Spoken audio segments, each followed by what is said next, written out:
Pushing for answers today in the deaths of two West Michigan residents shot down in a plane over Peru in 2001.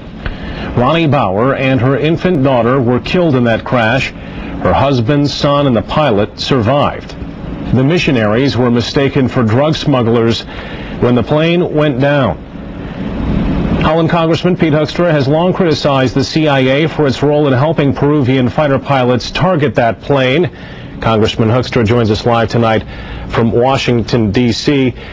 Thank you for your time, sir. You've long wanted the CIA to provide some more information about how the Bowers were mistaken for drug smugglers and why it took years for anybody to be sanctioned.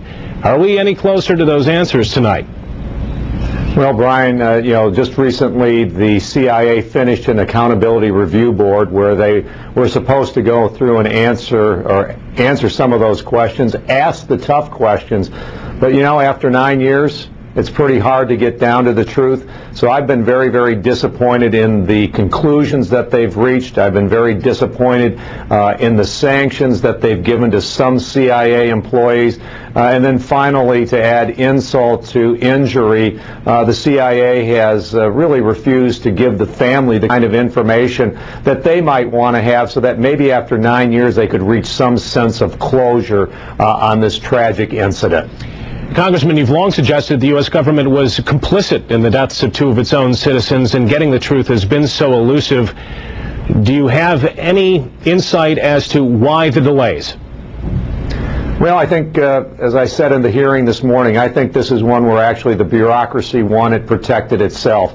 Immediately in the aftermath of the shooting in 2001, Congress was misled. Some would say that the CIA lied to us about exactly what happened on that day. They then dragged this out. The Inspector General, to his credit, he launched an investigation. To his discredit, it took 3 years to complete the investigation, and then it got transferred over to an accountability board, which took another year to process through the data.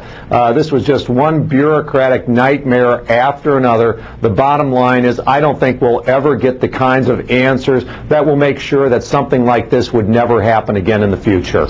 On a personal note, Congressman, this is an issue that easily could have been swept under the rug. Why is getting to the bottom of this so important for you? Well, I think on a couple of instances, a couple of reasons. I got to know the family. I got to know Jim Bowers. I got to know Roni's parents. These were American citizens. These were my constituents, and they were brutally murdered. And I do believe that the U.S. government was complicit in making that happen. This family deserves the answer. The other thing is, this is about accountability. The CIA has some of the most tremendous powers under its authority. You heard today about the ability of the CIA to potentially target Americans. We need to make sure that there's accountability in that process, that the CIA operates within the boundaries that we set for it, and when they don't, they are held accountable. They were reckless. They made serious mistakes that resulted in the deaths of two Americans. We need to learn from it, but we also need to make sure that they're held accountable. And tragically, as we close this chapter, I don't think those things are going to happen. Frustrating. Congressman Pete Hoekstra, very. Joining us live tonight from Washington. Thanks for your time. Hey, thank you.